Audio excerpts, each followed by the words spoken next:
right. Hello, everybody. My name is Mike Ginsburg, President and CEO of Ginsburg. I am more than excited sitting here with Chad Silverstein, former owner, Choice Recovery, Columbus, Ohio.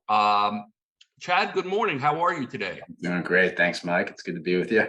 Good to be with you as well. So it's been about a month. Closed the transaction late September, early October. While we're not going to talk in intimate details about the terms, conditions of the deal today, there's a lot more that makes up a transaction. It's been about a month. How you feeling? I'm doing great. Yeah, you look healthy. You look rested. Yeah, I told my wife last night, I said 25 years in the business. I don't know what it's like to not have it on my mind. The risk, the emails, just the constant 24/7 take on the business. And it's the first time I feel like in my life that I'm just kind of like free from it. And after closing up all the loose ends, it's a good feeling. I'm really happy with how things ended up and the result of the transaction.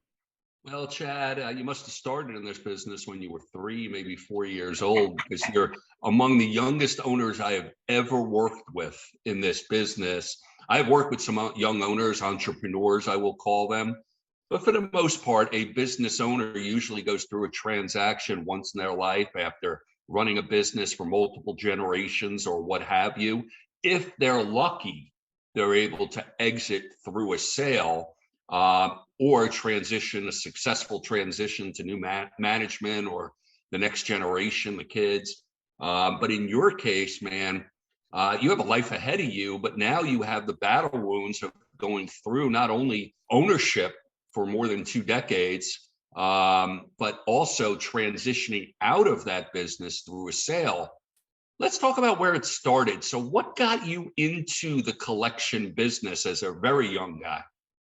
So I was I was a student at Ohio State University. I'm from Cleveland, and I moved to Columbus. I went to Ohio State, and I was blessed. I had a friend whose father owned a collection agency in Cleveland, Ohio, and I needed a summer job. And this guy he was a blessing. He took me under his wing, and I worked really hard for him. And he said, when you go back your senior year at Ohio State, do you want to maybe start something in Columbus with me? And he taught me everything he knew. He showed me the business, and I just worked my tail off. In 6 months, I had about 100 clients, and I was still in school. And so I wasn't sure what I wanted to do. And upon graduation, he offered me the opportunity to start a separate company with him. And he became a mentor, and we had a 15-year run together and built Columbus, the office in Columbus. And we were pursuing the healthcare industry. I would just walk into dentist offices and doctor's offices. And I ended up having probably about 1,000 clients in the first, few years, and it just started to grow. And I remember someone said, "You need an office here in Columbus." And I was in school at the time. I'm like, "No way." And then we said, "We have to." So we got an office, and it just took off. It was great. Right. So it was just literally just knocking on doors and just knocking them down and just getting clients. Cool. And then I was literally doing every position. I went to pick up the accounts. I did data entry, I did the collections, I did the client services. I mean, until I was able to hire people, I was pretty much doing everything. So I really learned the business from the ground up. Was he involved in the business at that time, or was this totally separate? I mean, you separated from him, but was this a joint business or something that you were siloing yourself? He was such a great partner. We used to talk on the phone for hours. I mean, we had so much fun. He was such an optimist. And he really taught me how to run culture. He really taught me about the value of the people of the business. And he was active in the way that like a mentor would be an actor. So I was running the business, and he helped me a lot with the financials. He really had his pulse on the QuickBooks and really taking care of it. He really had pulse on the goals of the company for the collectors. But it was more of just that kind of just partnership that I wasn't a 50-50 partner, but he paid me like a 50-50 partner, and he was just generous. Yeah, he got the best out of me. Let's put it that way. I think he saw that I was serious about, taking this and growing it. And in 2013, after 15 years, he decided he wanted to exit out of it and just remain in his other business in Cleveland. And so we did a nice transaction together. And it was such a great success story between the two of us. And I really just have so much gratitude for them and his whole company, and they're doing good. So I'm really happy that it worked out well for everybody. Well, it sounds like it was a classic win-win situation, certainly for him and for you. But one of the things I just heard you say is, as a mentor, kind of teaching you how to deal with people. I don't think there's a more people intensive industry than debt collection in any capacity. If you think about it, you have a business here that's run by people, that communicates with consumers and people on the other side, tens of thousands of calls a week, if not more, mass communications, technology efficiency. You had some edges, though. You had some ways that you went about doing things that distinguished you in the marketplace from others like you. One of the things that I wanted to talk about before we talk about specifically some of those service offerings that you have is the type of client that you serviced. Most healthcare agencies claim with a great deal of conviction, hey man, I service some of the largest systems in the world, hospital systems. But at the end of the day, razor thin margins. They don't service them. They adhere to every beck and call from them. And in many instances, those hospital systems are being run now by these middleware companies, our source and the others. So your clientele has changed to these middleware companies, but not you. Not you. Your focus was always in on the smaller practitioner, and you had thousands of them. One of the things that I just was flabbergasted about was the diversification that you had within that client base. And when you told me that this wasn't accidental, this was intentional, I was like, good job, man. This is the way you run a business. But can you speak to the type of client that, not personal stuff, no names, we're not looking for that, but the type of client that you pursued when you not only got started, but when you grew? And I also need to tell the audience this. While Chad doesn't come from the industry per se, he didn't grow up in collections. He grew up in Columbus or wherever you grew up and went to school at OSU, go Buckeyes. This industry wasn't handed to you. You needed to learn it really from the ground up. Why did you pursue those types of clients? So it's funny. So two things. One, I when I first really took off with the business, I didn't want to do what everyone else was doing. The industry has such a negative stereotype. It's incredible how negative it is. And so my goal was always to do things the opposite of other companies. And when I started doing that internally with my team, and then I started doing it with my clients, I quickly realized it works. if you do it different, and I always said the opposite, and I mean the opposite. I mean, if employees who are all complaining about how they were treated by their collection agencies, they hated the fact that they, had to work late nights and had to work weekends. So I did open schedules. My employees hated the fact that they had to work in group pools. And so I gave everyone more of an entrepreneurial track, and they made a commission of what they got in their portfolio. And that was it. It was never tied to other things. My clients, they never heard from anyone at their companies. My clients called and they needed someone to come pick up the accounts. I was in their office that day. So I always tried to do things differently, and it worked. And so I just thrived off that, and I'm very competitive. And I wanted to build the kind of company that I wanted to work in. And I knew that if I would go out and get these big clients, that they were going to run me through the ground. And I was a small company. So my mentor, his name is Norm, and he taught me, when our first day training, we walked into 3 dentist offices. He literally made the gals at the front desk laugh, and we got clients. And he's like, just go back to Columbus and do that. I mean, that was my training. So when I went back to Columbus, I literally got in my car after class. I knocked on doors. I got kicked out of offices saying no solicitation. Can't you see the sign?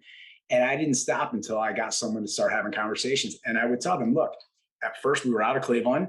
We're different. We're nice to people. I got an incredible office, and people with no money up front, no contracts to sign, they were willing to give us a try. And so when I realized that I found success early on, then I started going crazy. And that's when I just started getting client after client. And I was going after those small clients. They were easier to get. They weren't a pain in the butt. And they gave me business right away. So I could start making an impact. And believe it or not, even though A lot of the companies don't want these small clients. They think they're a pain in the butt because of the servicing of it. You can make money quickly from them because they're easier to collect, they're easier to make happy. And a lot of those office managers and contacts, they go to other offices. They bring you with them, so they you had a good experience and they take you to the bigger places. So it just led into like other bigger type clients. And honestly, Mike, I didn't care who I was going after. I just went after everyone who had a debt that probably needed to use an agency. I went after, and we just had that niche of those smaller offices. They got the short end of the stick with big companies, and we were able to provide a great service, and they loved us, and they just liked using us, so they just kept using us. I think the world needs to listen to what you just said here, because listen, there's just too many people who follow the leader, not just in this industry. Look at traffic anywhere in the country, right?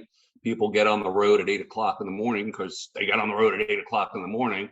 But what are they expecting other than, gridlock? But then you look at the business, people are chasing these 800-pound gorilla clients out there, and they think the smaller practitioner in your case, or creditor outside of healthcare in other cases, credit unions fall into this category, for example. They think there's not enough skin on that bone in order for them to make a profit. But yet you didn't run a mom and pop business. You ran a successful debt collection operation that did other things, but really supported the need for receivables management in a way that distinguishes you, but you were able to build size. A lot of companies die after they can't grow anymore, so they die on the vine after $1 million in revenue, using an example a year. Not you. This is not a mom and pop business. Are you the largest business, the Parallon of the world? No, but you didn't want to be. You wanted to have a strong operation, which made a difference with your clients. You knew you weren't running a charity, so you were making a profit along the way, and you figured it out. Kudos to you, man. And you put together a good team here. So let's talk about the sale.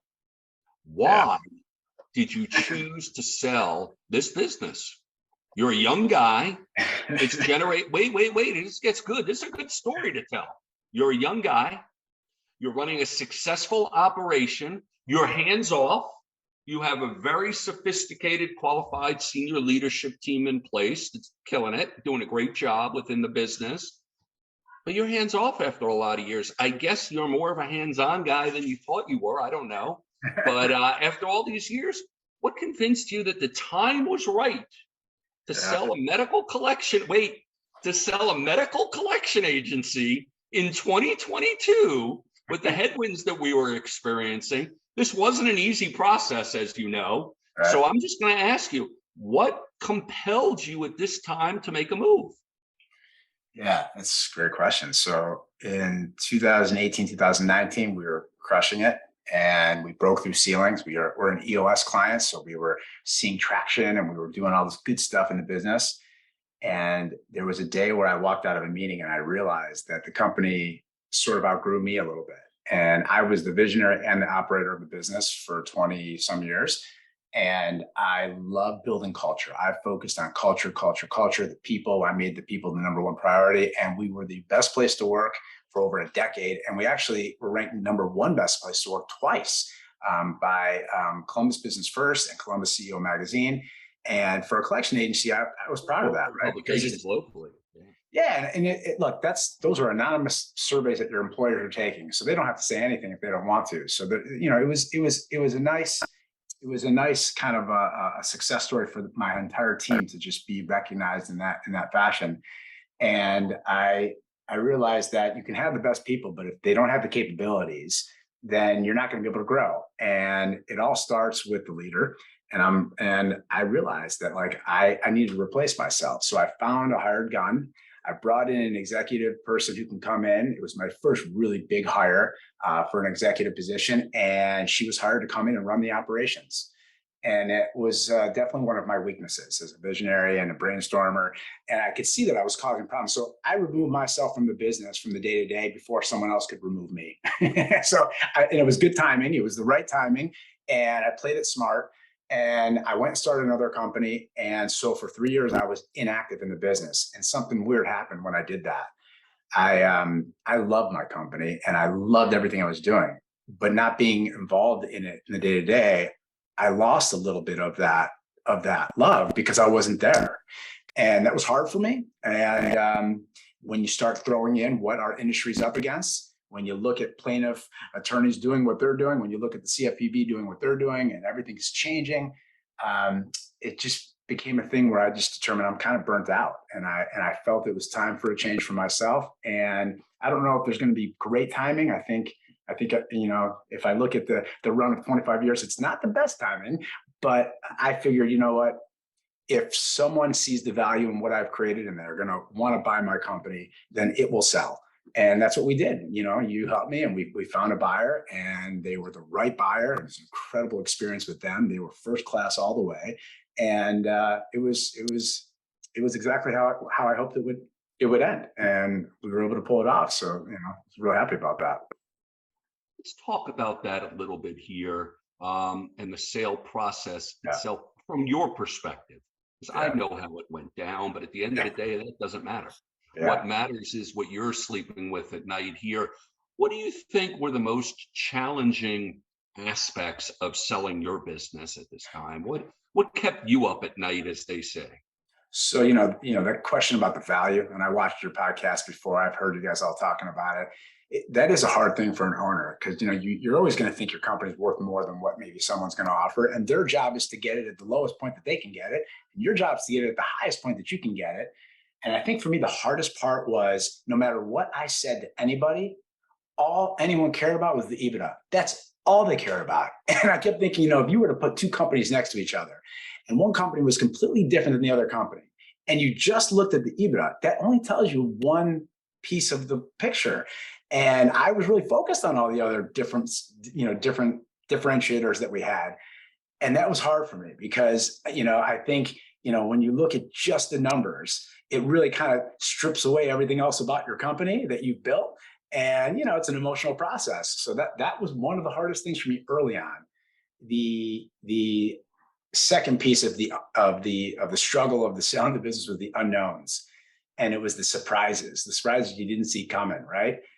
Expecting something to happen based on conversations that have gone down, and then it changes. You think you're going this way and you're not, you're going that way. And I think the unknowns and the surprises, again, it creates a roller coaster ride. And I think it was really surprising how long it took. Our process was 10 months. And honestly, I thought it was going to be quick. I really did. I thought I had everything ready. As you know, I have my playbook, and I had all my files, and I had all my assets. I had everything ready to go to show someone. And I was a little surprised how long it took. That process it's a brutal process for time. And I think I didn't expect that. Yeah, it's interesting. And let's talk about that too. An average process in a sale from soup to nuts, from the very, very beginning to money changing hands, it's about 6 months in a typical marketplace. 2022 was anything but typical, and continues going up to the midterm elections to be anything but typical. So that was one hurdle. The other hurdle was, and if you don't mind talking about this, I just want to kind of put it out there conversationally. Part of that process was with a different buyer. And as to no fault of your own, this process became kind of two processes in one. If you think about it, we went back to the well because there were sophisticated buyers who thoroughly understood your business, were motivated by it, but there was this particular, we'll call him an outlier. And that outlier was attractive, but that outlier knew boo about your business. The outlier came in as a financial type, not a strategic type. And one of the things that, from a self-serving standpoint, I explain this all the time, but hearing it from you and hearing what allured you to that, and what motivated you to kind of change in the middle and focus in on this different type of, we'll call them industry buyer, is a very compelling part of your motivation. Can you speak to that? Yeah, that was big learning. That was big learning for me because I had never had any experience with private equities and, any types of financial buyers like that. And so I was just hearing things from all the advisors and hearing people's opinions about it. And I learned real quick that when it comes to just a private investor, a VC, whatever, and they don't know anything about the business, you're going to do a lot of educating. You're going to have to do a lot of training. And you may have to do that before there's even an LOI in place. And I think, I was excited about that opportunity because the thought of letting someone come in and let my company just kind of keep doing its thing and not make any changes and have someone say, look, we like what you're doing. Why don't you just keep doing it? And we'll just kind of be in that back end investor to support you. I thought that was great. When that didn't work out for us, I took matters into my own hands, as you know, and I went to go pursue because we wanted to find the right type of a buyer, and I was very sensitive to that with my own company, and very close with everyone in the company. And it's hard to exit. Finding someone in the industry, though, was a no-brainer. Once I had a conversation with someone who knew what they were talking. In fact, once I talked to someone who knew more than me, and I was like, I've been in this business for 25 years. I don't get to talk to that many people who have that type of time in the collection industry. You're one of them, right? That's why I connected with you so well on our first phone call. But when I talked to the buyer and I realized he was finishing my sentences, and I realized that he's got the culture and that he cares, I was like, this is the right buyer. And I knew the education was done. I didn't have to teach anyone. He could teach me. And it was a nice feeling. And I think, ironically, as much as I like the thought of someone coming in and letting us keep doing our thing, part of me feels I'm kind of happy that my company kind of was dissolved in an asset sale. And you know what I mean? Just the fact that the name stopped with me, right? So my company's Choice Recovery is no longer around anymore. And I'm kind of happy about that. I don't know if it would have been real good for me to see the name still go on. And then all of a sudden I'm still attached to it, even though I'm not. So I think, it's nice to be able to close it and move on with my life and put that chapter to bed and kind of start that new expression. And I'd say my learning from that was that I'm not a good fit for private equity. I'm not a good fit for those financial buyers. They care mostly about one thing. And I just never had my eyes solely focused on money and financials. And I understand why they have to, but I was always about purpose, and I care about profit, but purpose was my primary aim always. And I think that's why that may have hurt me a little bit, in the past. I've made decisions that maybe would have brought my numbers down a little bit, but I think in the long run, that wasn't the case. Our results were always stellar. And I think, we focused on the people, and we maybe overpaid the people, but it paid off. And I think, I'm real happy with the way we did it, and I have no regrets. Your hat says boss, right? And we know that that's a logo and it's a great hat, but what it should say is no BS. Because really, I've dealt with a lot of companies over these years.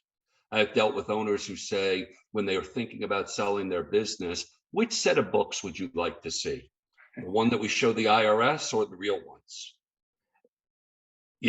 And as I think about your business and I think about our relationship, one of the things I enjoyed the most, took me a little while to get used to it, was the transparency that we developed in our relationship, right? You were the brutal, God's honest truth. You're going to say whatever it is that you want to say, whatever it is that you want to say it. And frankly speaking, that works extremely well for you. That's your DNA. And I think owners need to understand that this is a difficult process. It's emotionally difficult. It's time consuming. It changes business dynamics, hopefully for the good, but there are changes, very dramatic outcomes. And then, of course, you're changing your lifestyle abruptly. Even if you're an absentee owner, you still think about your business all the time. A lot of times it's our biggest investment in our portfolio, and liquidity matters and being able to do that. But I want people to know that being a straightforward owner that really delivers an important message, but feels comfortable delivering it, is your edge. Your edge is very, very, relying on individual people, but holding them accountable. Yeah, there's that's really important. And you trusted me with your major asset. And in a conversation, I want to tell you how much I appreciate it. That's nice. I truly do. I think, you have the same thing. You were very transparent. I think when I first called you, I knew in our first conversation, I was using your firm. And You said that. I'll tell you, I think I agree with you. I mean, I think transparency is a big deal in business. And I think it's one of my biggest assets internally with my employees. I was that way and they loved it. And it opened us up and built trust in a way that most employers do not have with their employees. And I worked really hard on that. It was unbelievable how it worked with the buyer, being able to be transparent with them on day one. Same thing. I think they appreciated it, and we were able to cut through so much rhetoric and get to the heart of what we were doing, why we were doing it, and how it would get done so much faster than it would normally be done in this process. And then again, the selection of a broker, that's a process in itself when you get started. And I went through that process and I talked to different firms. And I got to tell you, there's a big difference between a firm like yours and a firm that has the big name. And there are some big names in Columbus, Ohio. People sometimes will say this and that about Columbus, but Columbus is an incredible place for business. And there are some major companies here doing great work. And I'm in a nice network with a bunch of entrepreneurs. I called them all up. They gave me the names. I made the phone calls. And I got to tell you, there was nothing even to the conversation I had with you. One, again, because you could finish the sentence, you knew the industry better than anybody. The financial, gems in Columbus, they couldn't. And so there would have been a huge education piece on that end that I just did not want to go down. And when you explained to me the team that you had and the pros that you had behind you, that got me really excited because I needed someone with that financial wherewithal that I don't have, because I'm not an accountant. I don't have the ability to do the reports. And again, I'm a visionary. So it's a very different type of a role when you can have someone do what your team can do, which is put those numbers on paper and be able to broadcast that to potential buyers who need to see what they need to see because they're fact finders. And I'm not. So to have your team be able to kind of be the full package of knowing the industry, having whatever 30 plus years that you have, and having the team behind you with the case studies of doing these kind of deals, everything from the seasonality of the industry, understanding what these people are going to be looking at, what they're going to be asking. And you combine that with your transparency. And for me, our experience was just awesome. And I've talked to plenty of people who have not had a great experience selling their company with their brokers, whether they felt screwed over or whether they felt that they didn't do a good job. And Mike, you are first class, and your team is highly recommended, and it's a big decision. So I think you were fair, you were transparent, and I really like you. I think you're a good guy. So I'm glad that we were able to work together in the fashion that we did. But I'm really happy with that decision because it was a big decision. Well, and a successful outcome for you and for the business here. But in large part, I think the real secret sauces within your business elevated your operation to a point where it's different in the marketplace. You had a couple of different businesses here I'm looking at within your business, right? Sure. But let's talk about those things. You can talk about them by name if you want, because I think both of them, let me explain to the audience why I even think that this is necessary. Okay, I've been putting together deals now for more than 3 decades. As you said, it's tedious, it's time consuming. I do have an extraordinarily bright team. I would put Michael Thomas up against anybody, anytime, anywhere. And the team, it was great. It kind of worked well within your environment, and we get shit done. But I thought we knew how to deliver a message, and then I met Playbook. And I was like, oh my God, you got to be kidding me. This is like amateur league just moving up to the major leagues. Do you want to talk a little bit about Restart? Do you want to talk a little bit about Playbook? Do you want to talk a little bit about this? And the reason I'm bringing this up is not just in the confines of your successful business. These are assets that were, I'm going to call them left behind. These were not part of the integralness of the deal that compelled the buyer to acquire choice, which is great, right? That's great. It's a great deal. You got what he wanted. Hopefully you got what you wanted. Hopefully, and everybody kind of separated from the transaction with a closing. And that's the key, right? The deal closed, funded, everybody was happy, blah, blah, blah. But now we're talking about what's left. And what I think about is this industry could benefit from some of the resources that you've established within your own business, and the limitations are no longer there. So maybe, I don't know if you want to do this, but maybe the availability of Restart to some of your brethren from this former industry might be appropriate. So with that in mind, you're speaking to an owner. Why are your attributes of your business different? So I'll first talk about Restart. So my vision with my company and the collection industry was to change the perception of collections. I stamped it on the walls, talked about it in every single interview, and my defining way of seeing leadership is just by having the ability to influence.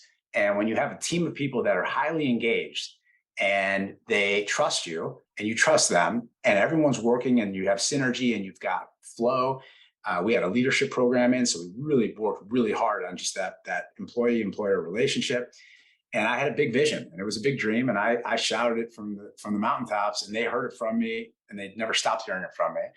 And I was in a leadership practice with my team in 2013. And one of my employees said, how are we changing the perception of collections? Being nice is great, but at some point, everybody realized in our industry, you have to be nice or you're going to get sued and clients aren't going to use you. So everyone was being nice. And so I couldn't keep saying that.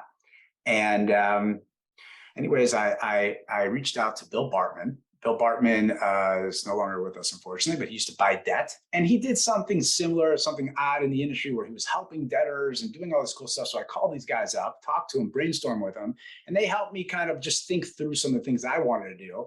And I ended up pulling one of my collectors off their desk and I told her to start helping people find jobs. And she wanted to change people's lives. So Restart kind of was born inside my collection agency by helping the debtors who say they're not working and can't pay their bills get jobs. And a long story short, we got good at it. And I ended up having to take it out of my collection agency because it was kind of weird having something in the collection agency and with the laws that we have to abide by. So I took it out. I got an LLC, and fast forward years later, we're the only collection agency in the country that we're helping people get jobs. The clients went crazy about it. The press and the media ate it up. And the cool thing about what ended up happening is that when you have other people telling your story for you, that's like marketing gold. And I didn't have to tell the story because we had job seekers, debtors, consumers, paying consumers that were unemployed and not paying our clients end up gushing about us. And I didn't realize what was happening in my business as it was happening, but it became my number one recruiting tool. It attracted people like crazy. It was why we were the best place to work because of Restart. I definitely give it all the credit. And the media picked it up and the clients went nuts with it. And when COVID hit and I stepped out of my business, I became friends with someone who was a software developer, and we built technology to support this effort. And I basically created it for a collection agency. And since Choice Recovery was the exclusive agency, the only ones who could use it, I customized this thing to collection agencies in a way that allows the agency to press one button and they're done and they get all the credit. And as soon as you find out that someone isn't working or they want to get back on their feet or they're in debt, and you say to them on a collection call, well, we can help you get a job. It creates crazy trust and weird conversations. Like, you're a collection agency, you're going to help me get a job? And we say yes. And people look it up and they find it online. And so we basically built an online career development platform to support any business. I'm just specifically focused on collection agencies right now because I just sold my business. And it's basically just to give them that winning edge, not only from the marketing, but from a conscious capitalism kind of a take, which is, people can't pay their bills if they're not working. And, I think everyone sees that inflation is just through the roof. Interest rates are going up. The economy is tough. And they say in the next decade, 80 million jobs gone by automation and technology. So what's going to happen to all the people who you're expecting to pay their bills? Like, they're not going to have jobs. So we have a solution for that. And so it's a really cool platform, and it's at joinrestart.com if anyone wanted to check it out. But I have to tell you, I'm a little picky with who I bring on. I'm only going to be partnering with people and collaborating with other visionary leaders that I want to. I joked the other day and said I'm retiring because I'm retiring from people I don't want to work with, and I'm retiring from things I don't want to do. And I've learned, that those, when you made a comment about the 500-pound gorillas, I've had a couple, and they did a number on me. So I'm not so excited about a big company calling and saying they want to be partners, because they do things differently. And I like the close relationships. I'd rather have less clients that are more meaningful and more impactful than to have, big client base with tons. And, money's not the aim. So I think significance and purpose is, and we built something really special. It's really I'll tell you, Chad, I mean, listen, kudos to you once again, because you get it, right? You realize that the consumer is in distress. The consumer probably wants to pay their bills. They're not fraudulent necessarily. Sure. There are bad apples and everything, and those exist, but there are people who are motivated and they're looking for an out and possibly a job. And they can go to Indeed, right? And they can go online to Monster or a job board in industry or whatever. But yours is different because you built it specifically with them in mind. Yeah. Well, it's not hard, because I interviewed thousands of people. So the people coming in and interviewing for a job, it's the same audience. No one knows how to find a job today. It's incredible. People go to those Indeeds, they fish through job descriptions, they spam the resume to employers, and they don't hear back from anybody. And really, the employers have the upper hand all the time. So who's fighting for the underdog? So we built something for the underdog, and it works. And the technology is incredible. And so, I think, like you said, no one wants to be in collections. They find themselves in debt. And what happens is they throw their hands up in the air and they give up. And so what's incredible is the biggest wins that we got at my company were not necessarily when we got someone a job, and we helped thousands of people, but it was the support. We have a career advisor who's helping, and they couldn't believe that someone actually cared enough to actually be there for them and help them. But the fact that the technology gives them opportunities, lets them do things so they don't have to go fish on job boards, it just makes sense. I mean, it's a nice solution, and they don't pay for it, because how we set it up was my collection agency paid for it. So I integrated and collaborated with my own companies. Right. And, you can imagine when you tell clients about this, in our industry, more about this than I do, because I never got into it, but early out is a term that gets thrown around in our industry like crazy. And I have to tell you, as a salesperson, I used to hear about it all the time. And what I learned was clients just wanted a cheap way to get low fees or not really send someone to collections. And it was because they didn't want to necessarily send someone to collections. Your brand matters, your reputation matters, and one lawsuit can really put you in the news. So when you have a good feel story, people want to be part of it. People want to connect to it. And I think when you start getting testimonials and you can leverage those clients, I've been in meetings with presentations with clients. And as soon as they heard about this idea, they're like, we'll use you. It was incredible. It was incredible. You probably have a long, long, long list of consumers who sing your praises as a result of something like that. Which, by the way, in the headwinds that we've experienced in the collection industry for decades now, it's kind of nice to have wind at your back sometimes, isn't it? Mike, my office was wallpapered with what I called love letters. The letters from consumers saying that if they're ever in collections, they want us to call them. People gushing. And I used to read these to my staff at the end of each month. And it did something to us. And it brought us together. It gave us a shared common purpose that put our culture, you couldn't match it. I mean, it was special. I have to tell you, it was hard to exit, because I built something with these guys, and it was, I mean, you say magical, it was magical. We had something really cool that most companies can never taste or feel. And the fact that we did it at a collection agency makes it really a cool story, right? Because most agencies are running people in and out. And I think we'll go into Playbook. So Playbook was another company that I came across a few years back. It's an online management LMS. So basically, I came across this company, and when I saw what it could do, I realized it would solve at least 10 to 15 problems that are chronic problems in my business that I know everybody deals with. Onboarding and training, repeating myself 10,000 times, having to keep going over that every time you hire people in, being held hostage by employees who are the only ones who know how to do something in your company, core processes in your business, having everybody follow them. And when COVID hit and everyone went home, remote training. So what Playbook is this online management system. And I ended up investing in the company. I'm now a partner in the company. And it came in handy when I showed you everything, because I put everything in Playbook, and we trained employees before they started the job. You got a job with my company, I sent you a Playbook. And it went over my core values. It told you my story. You could meet the team. When you came in on day one, you already knew people. You saw them in the videos.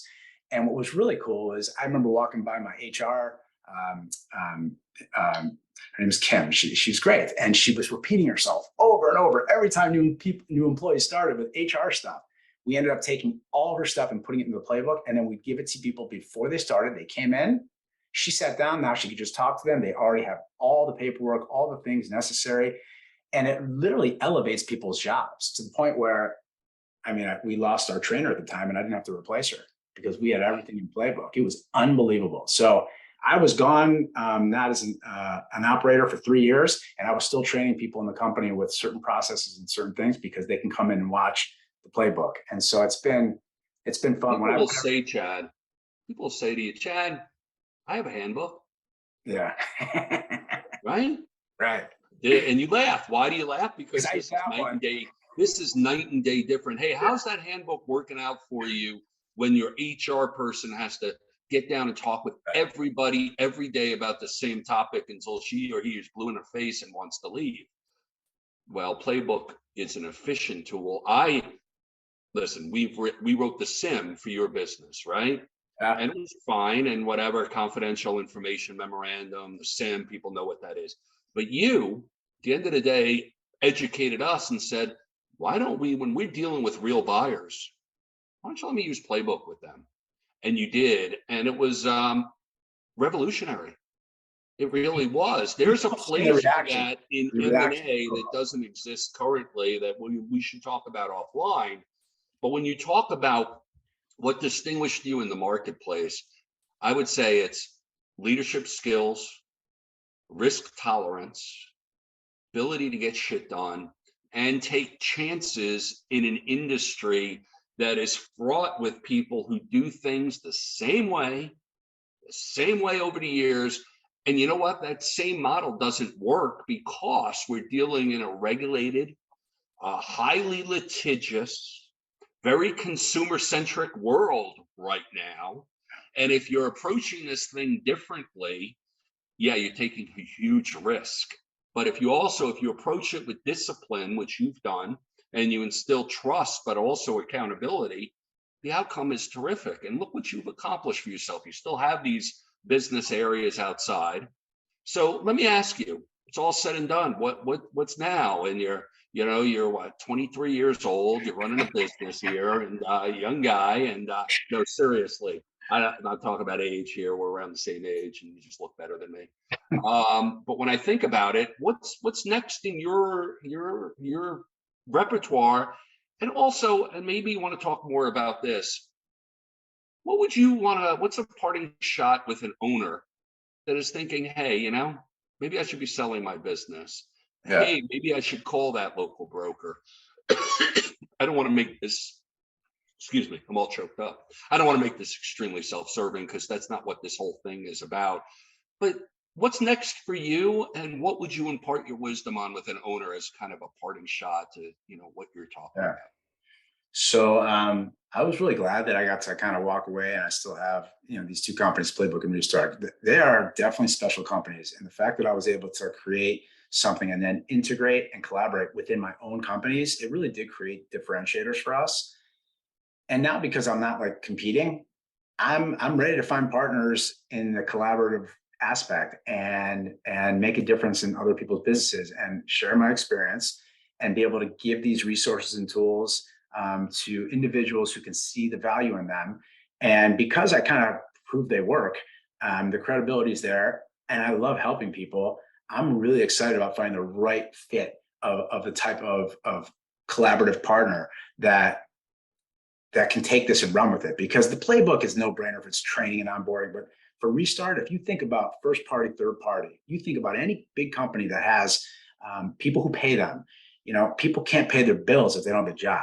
And I think you never think that a bank, for example, might want to help people get jobs, but why wouldn't you want to help jobs? You don't want to foreclose on somebody. I never met anyone who said, I love turning people over to collections. Never met anyone who did that, said that or whatever. So if I can provide a tool where you don't have to do any work and it's been done for you, and technology will allow you to scale it, I'm thinking I got a winner. I really believe I got a winner. I don't know what I want to do with it, And I think the opportunity is just going to kind of come in my lap because I'm not going to start pounding the pavement and selling it. I don't think it needs to be sold. I think it just needs to be shared, exposed. I appreciate you giving me the opportunity to talk about it. And so be it. If anyone hears it and they think, well, I'll take a look at it, then look at it. You want a demo? What is that URL that you said earlier? So, Let's make sure we get it very clear. yeah, it's joinrestart.com. And I'm easy to get in touch. JOIN, joinrestart.com, one word. Yep. Okay. And I do demos for people, and I can just send people. I usually send people a playbook, and they can see it inside of a playbook, so I don't have to waste my time or their time. They can look at whatever they want to look at, and that's what. Is there a separate URL for Playbook that people should look at? Yeah, so playbooktraining.io is the Playbook site, and yeah, I've got everything up there, and I'm really easy to give demos to, and I can just send people copies of the playbook, and they can see it. The cool thing about what I've been able to do, and where I think I can add a lot of value in the collection industry, is a couple areas. One is that there is a branding problem in our industry. There is a negative stereotype, and so these types of products, whether they're internal that you're using them or externally, they help. They work towards good brand protection, which I think people need to do. And if you're not doing something today to think about customer service and giving people a good experience, your employees, you're going to lose employees. You're not going to keep people, and you're not going to be able to run a good company if you don't have good people. And if you have people who are now online more than ever, bad reviews, one conversation with a collector that's negative, they're posting stuff on that, it could tear you apart. It could be on the news the next night, and clients see it when they pull up your stuff. And I think that the brand recognition and the actual significant impact that you can have on people's lives, it's a no-brainer. It's just a matter of, does the organization have a leader that cares? So I used to tell people that if you have a big heart and you care about people, you either care about people, and here's one thing I will tell you I learned selling my business. You either make your people your number one priority, or you make them a priority. And there's a big difference, even though it's a razor's edge, difference. I can make you my employees a priority, but unless they're the number one priority, they're going to feel when you make other things the priority. And if you pick profit before purpose, I'm not saying it's wrong, but people are going to feel it. And you can still put people in front of profit and run an incredible company and end up doing better just because you treated the people better, and then they ran through walls for you. And I think that's the key. It's perspective, right? Some people might look at certain edges like Playbook or certain edges like Restart as an expense. And they might look at it and say, all right, that's on the P&L. That's going to cost us X number of dollars. Boy, that's going to decrease our profit margin by 2%. And that's a cost. It's not a cost. It's an opportunity cost. It's an opportunity cost if you miss out on ways that improve the business. So, and I sit here and I've seen a lot of these. I've had clients over the years, Chad, who said to me, I'm getting out of the collection business because I built this power dialer for my collection business, and now I'm going to scale and sell it as third party, a power dialer. I said, what the hell do you know about selling power dialers, let alone building power dialers and whatever? It's an entirely different business. And I said, well, we'll figure it out. And those typically crash and burn. But when you think about what you've accomplished within this business, you don't have to do this. You don't have to talk about why, Playbook or Restart made a difference in your life, but it mattered to you. It was an effective tool. No one's running a charity in this business. We're here to make a profit. Profit is hers, and profit's become a dirty word for some reason. Success is defined by sustainability, right?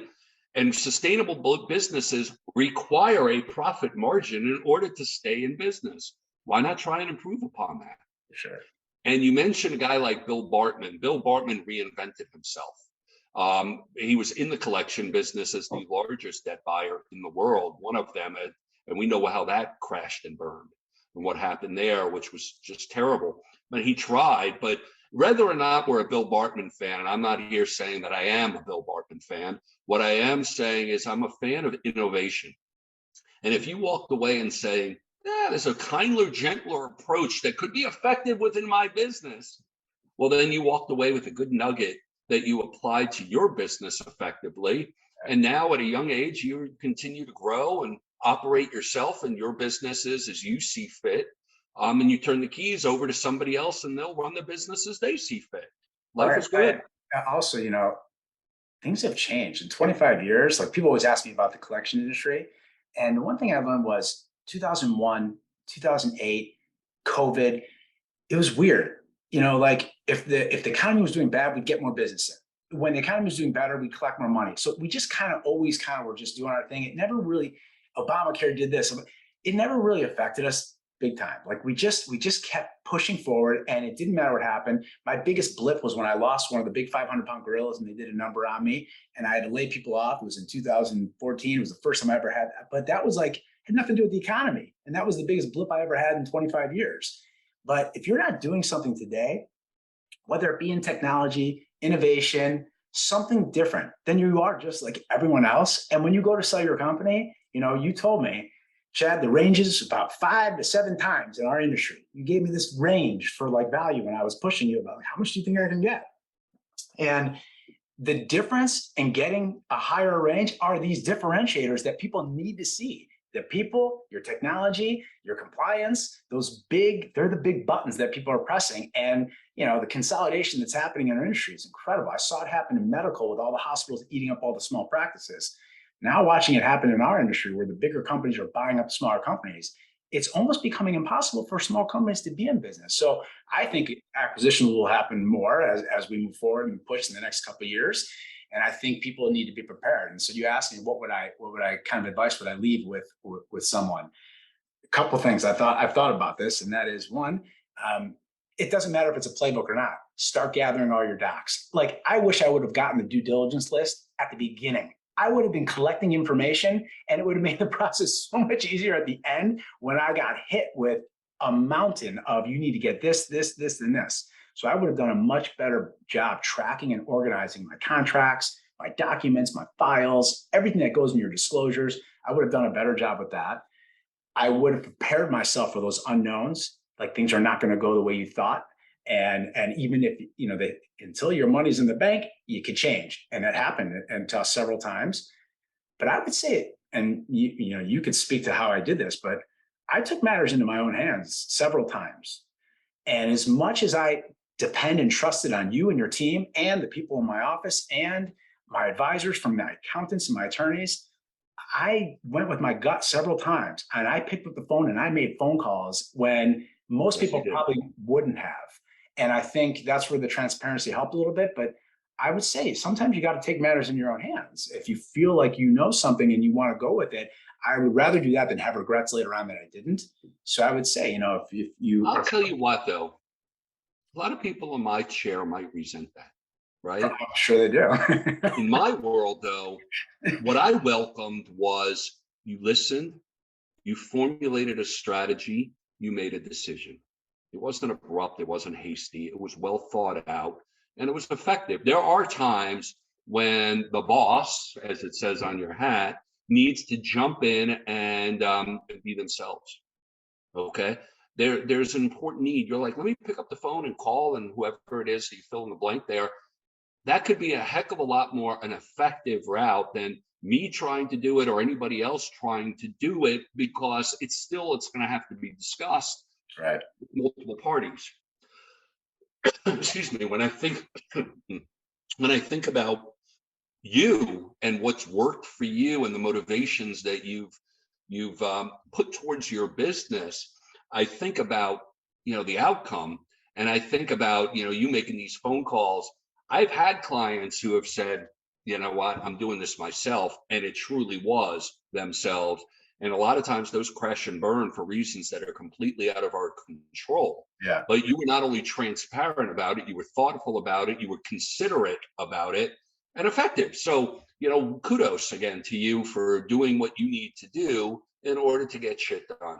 Well, I also remember several times I had to listen to you because you had to put me in my place with me being a little bit more emotional about it and saying, I want to do this. And you helped me see it from a different perspective that I couldn't see. And I remember changing gears, and I remember the flexibility that I had to have in order to make a conversation successful, because I was steadfast on I'm right. And it didn't make a difference if I was right or not. What mattered was you're trying to get something done. And you helped me see that several times. I remember we did that. Well, it's Friday. It's almost happy hour. As I think about it, I'll say this has been a very rewarding experience for me, and I appreciate it. But I think the hour that we just spent recording this discussion will be rewarding to those who listen to it. I think they'll see a couple of tools that make sense for them. I think they may also say, if I'm thinking about this eventuality of selling my business at some point in my life, maybe I should start preparing for it now. And I hope my phone rings off the hook as a result of that. But if it doesn't, if I get one phone call from a person who says, it's different, that's going to be a meaningful relationship. I don't do business by the volume. I really don't. It's quality. At my age and my life where I am right now, having done this, I would have burned out a long time ago if I actually didn't enjoy it and enjoy the people I interact with. And you are an enjoyable person. And I look forward to many, hopeful, very meaningful business outcomes in the future with you. But I look forward to sharing this with our community. So thank you. Yeah, and I appreciate that. And I will tell you, I wish that when I started this process with you, you would have said to me, you know what, Chad, call this guy. Because I would have called someone like myself, right? And I would have crushed them with questions that would have saved me time, energy, and I would make myself available to people in the collection industry if they're trying to sell their business and they need just a sounding board or there's some advice or just what happened. I heard you say this.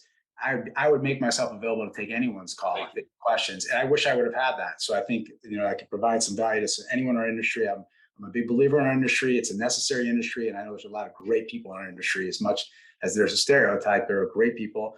And I would always try to help anyone if they tried to call and they needed some advice or just wanted to kick around an idea. So I'm definitely open to that. You've used the word mentor. You've had mentors in your life, that including when you were just in college and getting started in this business. Maybe now you are that mentor. Yeah, it's nice. And, you're at that point right now where you're going to continue to positively impact people's lives. So thank you. Congratulations on all of your successes. I appreciate it. Thanks, Mike. Thanks for everything you did for me. I appreciate it.